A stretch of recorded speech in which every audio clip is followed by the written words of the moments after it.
Yeah, look, I think it's been great. I think we can't put our guys through enough of those situations. It's as much game-like as we can possibly create in this environment, and so there's a lot of good stuff for us to learn off on the tape, both offensively and defensively. And look, at the end of the day, it was a down six situation. We still had to finish it off with the extra point. So I thought the execution was really good in those situations. But his performance in particular, you liked, right?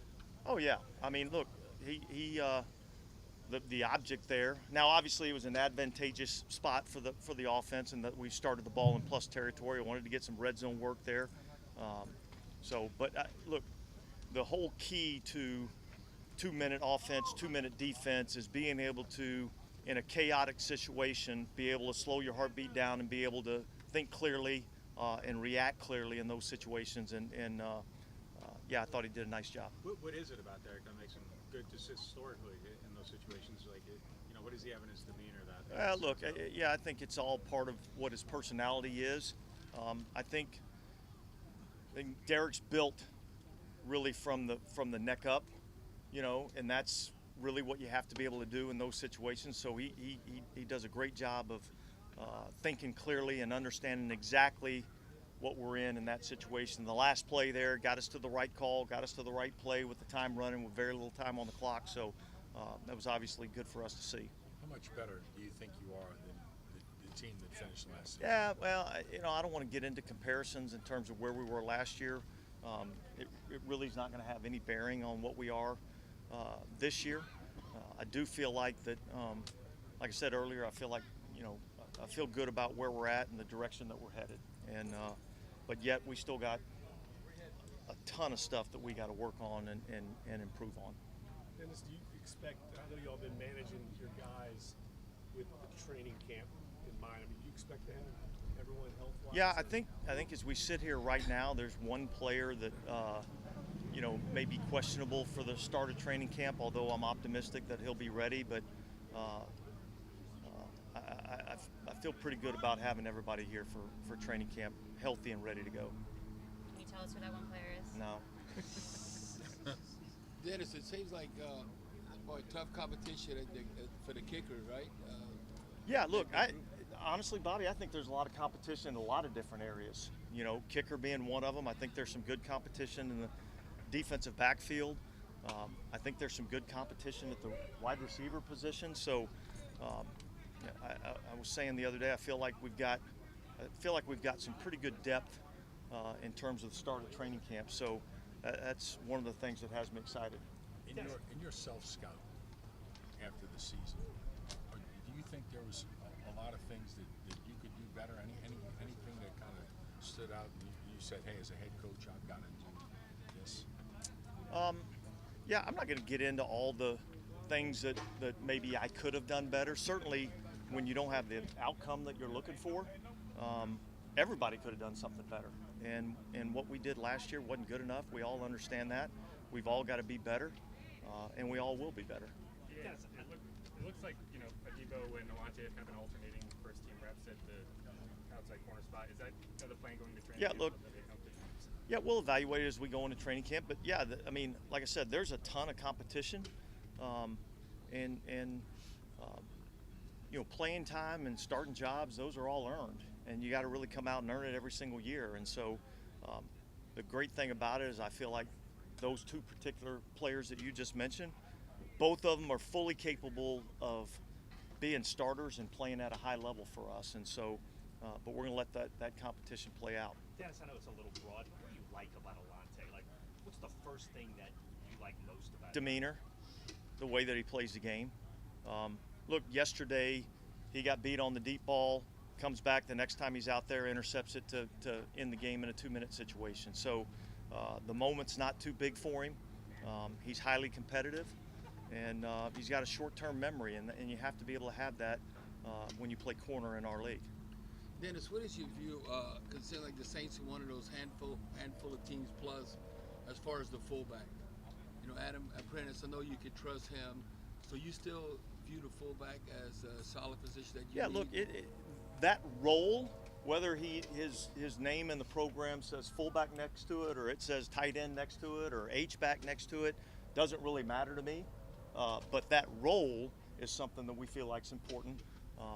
You know, and quite honestly, the fact that there's not many fullbacks in our league and there's not many two-back teams in our league, it makes it difficult on the defense because you don't spend a lot of time defending it.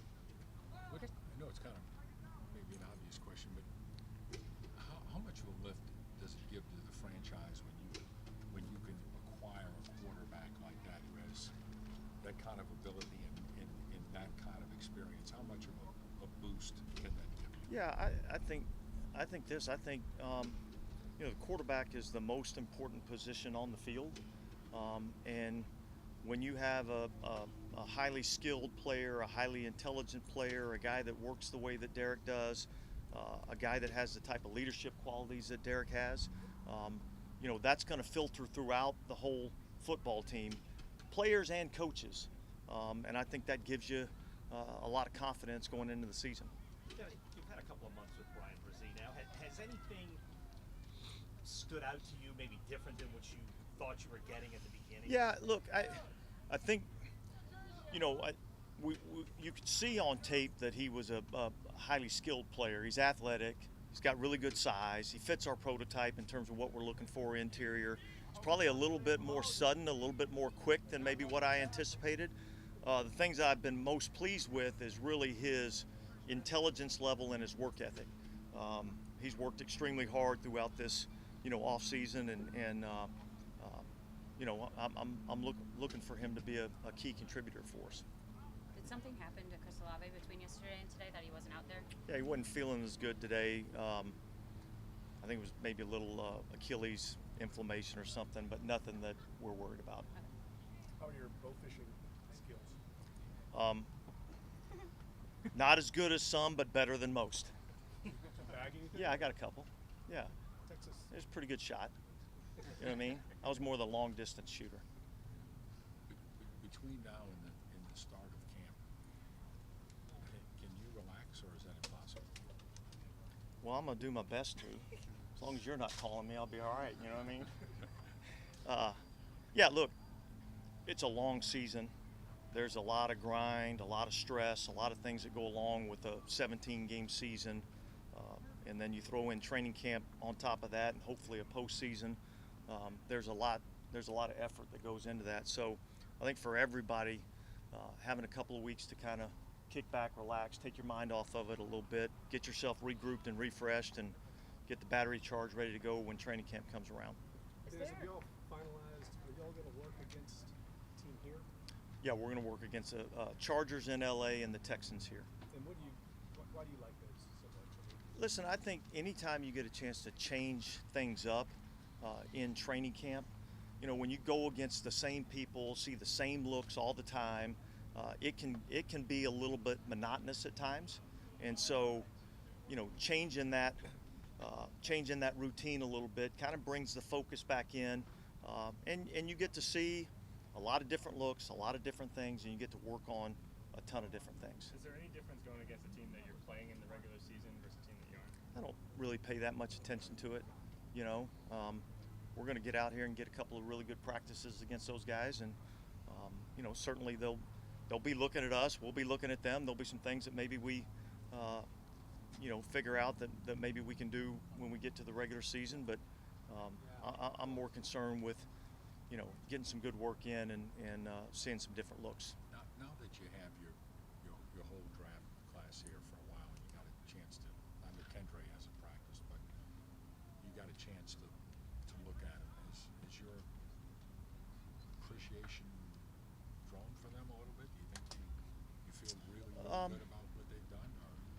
Yeah, look, I think it's unfortunate probably that we haven't seen as much of Saldiveri, you know, obviously Kendra Miller, but the guys that have been out here working, I feel really, really good about what we were able to acquire, and I think those other two guys are going to, you know, come in ready to go in camp, and I look forward to working with those guys and seeing what we have. But look, I think Jeff and his group, in terms of college scouting, are probably the best in the business, and so. You know, I think they've done, you know, really since 2017, I think they've been outstanding in what we've been able to acquire through the draft. Do you anticipate having to add to the roster? I mean, we all do any kind of Yeah, I would anticipate that there'll be some moves over the next 5 weeks before we get to training camp. There's a couple of spots where we may be a little bit light, and so we're going to always be looking to add. But we don't necessarily always control that. There's a business aspect to that kind of controls that a little bit too. So we'll see where it goes. Then it's the development of Kirk Merritt.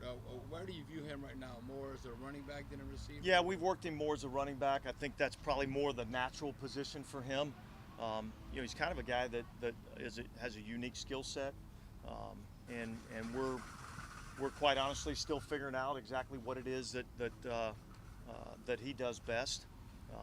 I think he's probably better in terms of the receiving aspect out of the backfield right now than he is in terms of a runner. But I think that comes with, getting the reps and being able to see the keys and the reads. Is there a reason Isaiah Foskey hasn't technically signed, or is it just business? You'd have to ask Mickey that. I don't know that answer. Okay. All right. Thanks, guys. Thank you.